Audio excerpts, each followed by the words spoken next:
खंडी श्रेणी का, जिसमें वही दो विधियां हैं, प्रत्यक्ष विधि और लघु। सबसे पहले देखते हैं प्रत्यक्ष विधि या विधि। उदाहरण से करते हैं शुरुआत। एक तरफ तो आपको x दिया हुआ मिलेगा, फिर नीचे f यानी कि आवर्ती। x को प्राप्तांक के रूप में भी हो सकते हैं, कोई भी संख्या हो सकती है, या तो बच्चों के द्वारा प्राप्त किए गए अंक हैं प्राप्तांक। और यहाँ पर विद्यार्थियों की संख्या भी मिलेगी या छात्र संख्या भी मिलेगी।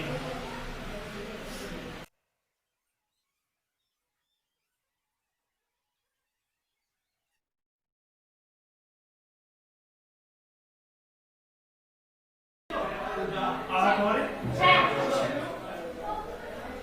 ऐसा प्रश्न दिया मिलेगा और आपको बोला जाएगा कि समांतर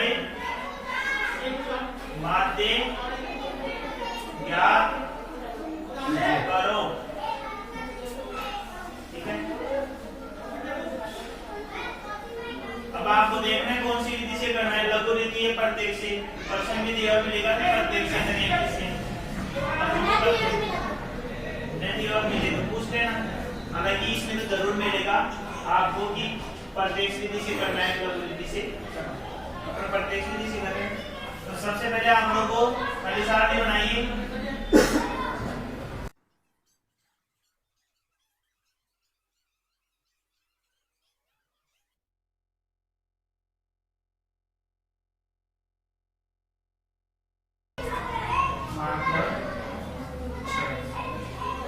सबसे पहले क्या बताया था, इसमें एक सूत्र लगता है। सूत्र क्या है इसका, x बार बराबर ये सूत्र लगता है। f को x से गुणा करेंगे तो fx निकालना पड़ेगा,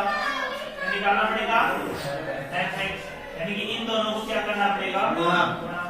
x का मतलब तो समझ गए प्राप्तांक,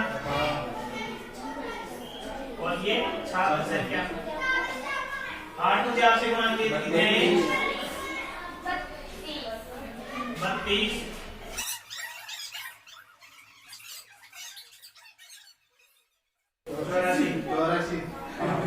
अब क्या करना है, योग करना है। यहाँ पर fx क्या करना है,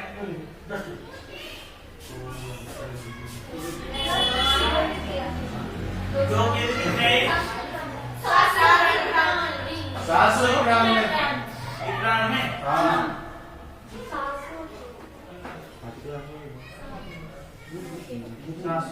अब इनको सूत्र में रख दीजिए, 791 बटा n। n का मतलब कुल पद, n का मतलब सिग्मा fx भी बताया था ना, सिग्मा f का योग करेंगे कितना आएगा, सिग्मा f भी कर दो चाहे n भी कर दो, इनका योग करो 70। ये 70 प्राप्त हो गया, भाग दे लो 11.3, इसका इसमें भाग देंगे तो 11.3 आएगा, आंसर निकलेगा 11। समांतर यह है कौन सी विधि, प्रत्यक्ष। पहचान कैसे करनी है, खंडी श्रेणी की x भी मिलेगा और खंडी श्रेणी, ठीक है। और प्रत्यक्ष विधि में कल्पित माध्य से नहीं निकालते हैं। अब जो लघु विधि है उसमें कल्पित माध्य से निकालते हैं। ये आपके प्रत्यक्ष विधि खंडी श्रेणी से होती है समान। एक्सरसाइज दो, एक्सरसाइज कराओ।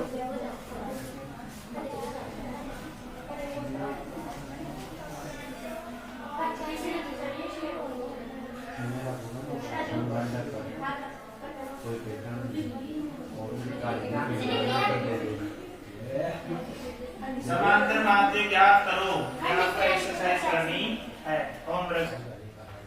अब खंडी श्रेणी में अपने समझेंगे लघु रीति।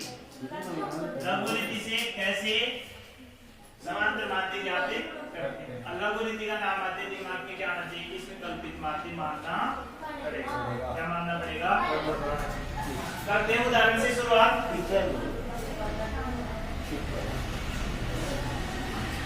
उससे पहले देखो क्या होता है लघु रीति में।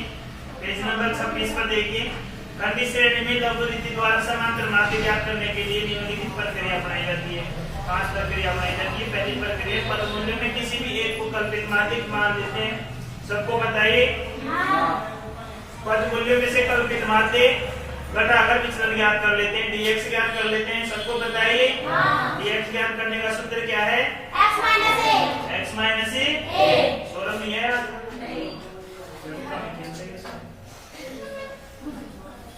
प्रत्येक विचलन dx को संबंधित आवर्ती f से गुणा कर देते हैं। dx को फिर किससे गुणा करते हैं? f से। और जो अपने अभी पढ़े थे प्रत्येक स्थिति उसमें किससे गुणा किए थे? x से। डायरेक्ट x से गुणा कर लिया। अब इसमें dx प्राप्त हो जाएगा तो f को किससे गुणा करना पड़ेगा? dx। गुणनफल होगा फिर क्या कर लेते हैं? योग सिग्मा कर लेते हैं और फिर नीचे जो सूत्र है वो सूत्र लगाकर ही क्या कर लेते हैं। सूत्र क्या है? a plus sigma f dx बटा। उदाहरण लिखूं।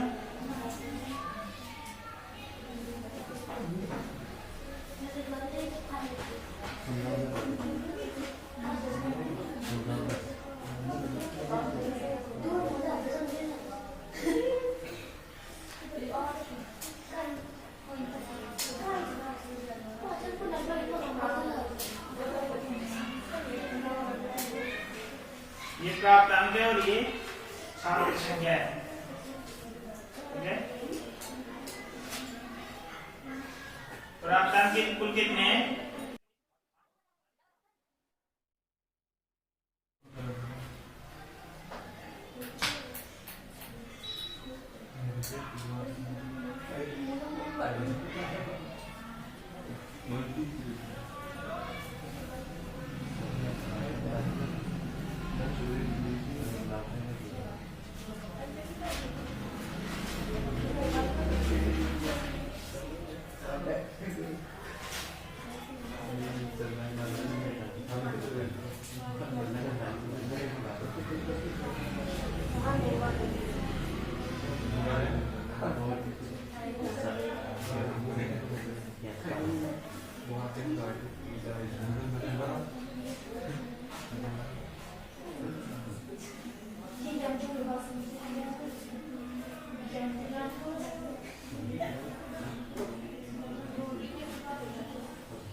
करने वाली पहचान पहले बता दिया था किताब में बहुत सारी गलतियां। ठीक है। आप समझदार हो गए, गलतियां को पकड़ सकते हैं। ये अपने पास सारणी दी हुई मिलती है। सबसे पहले लघु रीति में क्या ज्ञात करते हैं? कल्पित माध्य। कल्पित माध्य को किससे प्रदर्शित करते हैं? ए किस में से मानते हैं? x में से माने या f में से? f में से। इसने बताया था x। जब अपने पास व्यक्तिगत श्रेणी में f आई नहीं, जब भी तो कल्पित माध्य से लघु रीति से ज्ञात किए थे। फिर इसमें से f से क्यों मान लेंगे? तो अपने किससे मानते हैं? हमेशा कल्पित माध्य किस में से मानते हैं? x में से, प्राप्तांक में से, पद मूल्य में से। आवर्ती में से या फ्रीक्वेंसी में से, f में से कभी भी कल्पित माध्य नहीं माने जाते हैं। अधिकांश यही कर जाते हैं। अब x में से कुछ भी मान सकते हो आप 8 से लेकर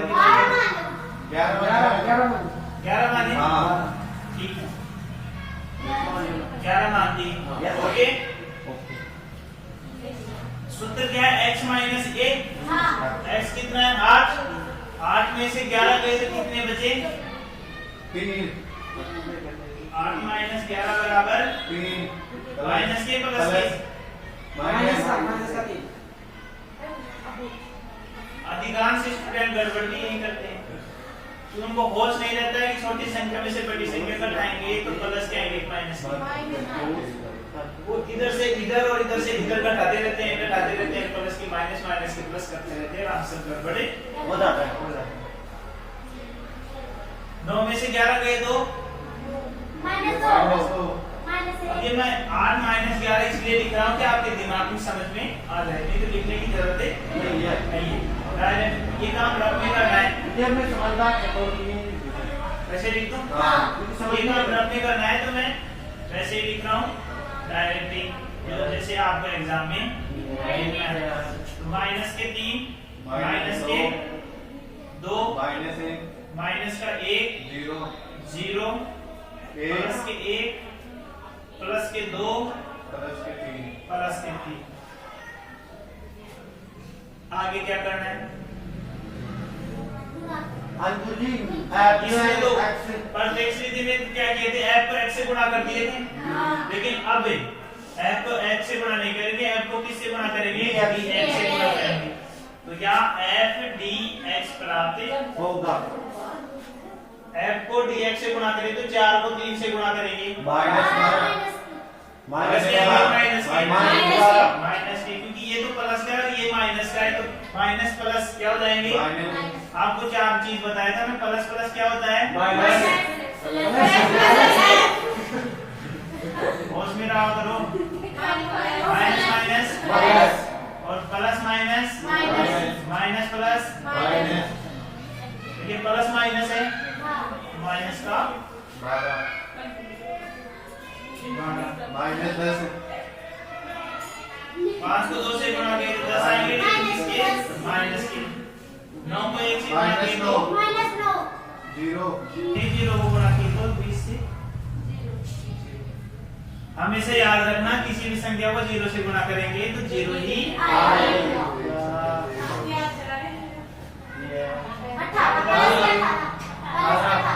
प्लस के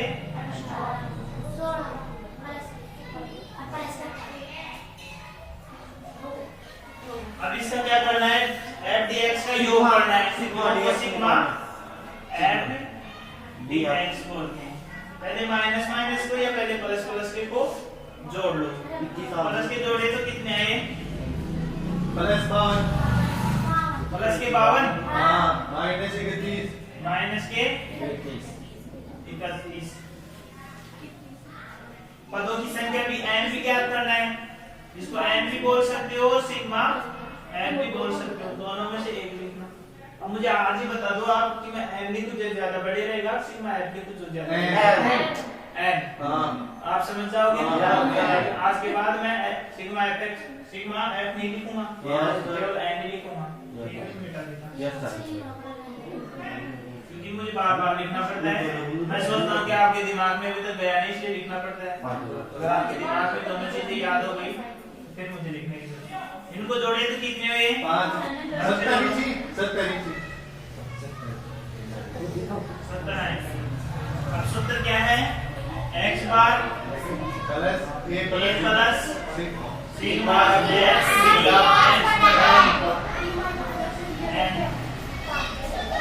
बार ये कितना माने थे? 11 प्लस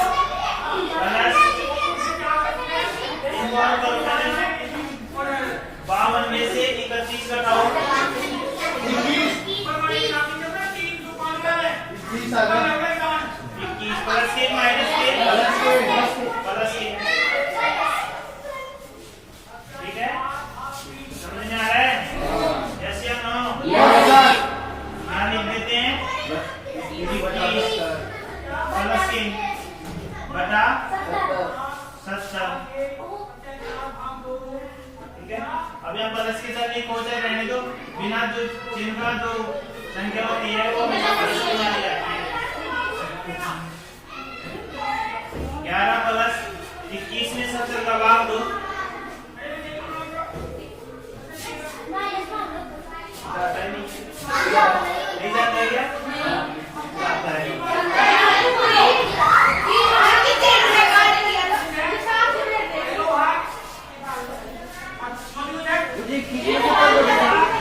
मुझे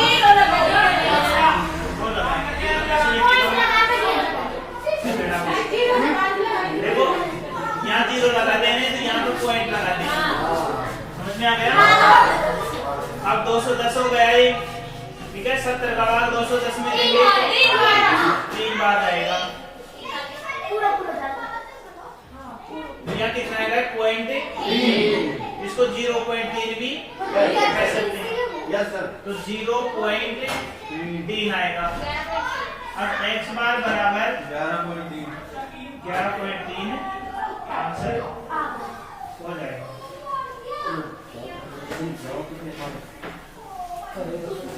इस प्रकार आपकी ये लघु रीति भी यही होती है। Yes sir. आशा करता हूँ कि सबके समझ में। अगर किसी को डाउट हो तो अभी भी पूछ सकते हो। यहाँ पर ये चीज समझ में एक बार और समझते हो। ब्रेक में गौर से देखना। समांतर बाध्य खंडी श्रेणी से ज्ञात करने की 2 विधियां हैं। प्रत्यक्ष और लघु रीति में ज्ञात करते हैं। आपको पर्सन में रीति मिलेंगे, प्राप्तांक और फ्रीक्वेंसी आवृत्ति। प्राप्तांक को x और फ्रीक्वेंसी या छात्र संख्या को f से प्रदर्शित करते हैं। इस सारणी को खाई सारणी बनानी है, x इधर और f इधर। ये आपको दिया मिलेगा। फिर इसमें dx ज्ञात करते हैं। dx को विचलन बोलते हैं। क्या बोलते हैं? विचलन ज्ञात करने का सूत्र है x - 1। तो a ज्ञात करते हैं। a कल्पित माध्य लघु रीति की विशेषता है कि इसमें कल्पित माध्य से माध्य ज्ञात किया जाता है। ये जो कल्पित माध्य कहीं से ज्ञात करते हैं वो x में से निकालते हैं। कहां से निकालते हैं? x में से निकालते हैं। हमेशा याद रखना, x में से किसी भी एक संख्या को कल्पित माध्य माने सकते हैं। तो अपने माने कितना? ये बराबर 11 को कल्पित माध्य मान ली। अब dx क्या करने का सूत्र x माइनस ये है। तो x में से ये क्या निकालेंगे? a 11 है, x 8 है। 8 में से 11 गए तो कितने बचे? माइनस के 3। फिर 9 में से 11 जाएंगे तो माइनस के 2। 10 में से 11 जाएंगे तो माइनस का 1। 11 में से 11 गए तो 0। उसके बाद 12 में से 11 गए तो प्लस का 1। और 13 में से 11 जाएंगे तो प्लस के 2। और 14 में से 11 जाएंगे तो प्लस के 3। f के जो पूर्व पद है ये ज्ञात कर लेते हैं। f को जोड़ने पर सिग्मा f या n पदों की संख्या प्राप्त होती है और इनका योग किए तो कितने प्राप्त हुए? 70। इधर फिर f dx ज्ञात करते हैं। dx जो प्राप्त होता है उसको f से गुणा कर देते हैं। यानी कि 4 को 3 से गुणा किया, 4 प्लस का 3 माइनस का तो माइनस के 12 आएंगे। इस प्रकार इन सभी को 5 को 2 से गुणा किया तो माइनस के 10। 9 को माइनस 1 से गुणा किया तो माइनस के 9। 20 को 0 से गुणा किया तो 0।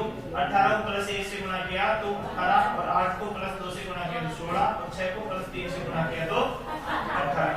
उसके बाद f dx प्राप्त होने के बाद इसका योग करते हैं। योग करते हैं तो सिग्मा f dx प्राप्त हो जाता है। पहले प्लस प्लस के को जोड़ लो, प्लस के जोड़े 18 16 और 18 को जोड़े तो 52 आ गए। और फिर माइनस के जोड़े 12 10 9 को जोड़े तो माइनस के 31 आ गए। प्लस के ज्यादा है, माइनस के कम है। प्लस के 52 है, माइनस के 31 है। तो 52 में से 31 घटाए तो प्लस के 20 बच गए। अब सूत्र है इसका समांतर माध्य ज्ञात करने का सूत्र है। इसमें लघु रीति में खंडी श्रेणी द्वारा a plus sigma f dx बटा n। a का मान आप लोगों को पता है, 11 माने थे। 11 यहाँ लिख दिए। सिग्मा f dx प्राप्त हुआ था अपने पास प्लस का 21 तो 21 यहाँ लिख दिए। n पदों की संख्या अपने पास f का जो योग किए, ठीक है, वो कितना प्राप्त हुआ था? 70। तो 70 यहाँ लिख दी। अब भाग दिए 70 का 21 में। 21 कौन संख्या है तो पॉइंटों में आएगा आंसर। तो भाग लेकर के देखें तो 0.3 आएगा। और 0.3 को 11 में जोड़े तो 11.3 आंसर आ जाएगा। ये हो गया आपका समांतर माध्य खंडी श्रेणी से लघु रीति। यहाँ तक की बात समाप्त। No doubt. Thank you very much.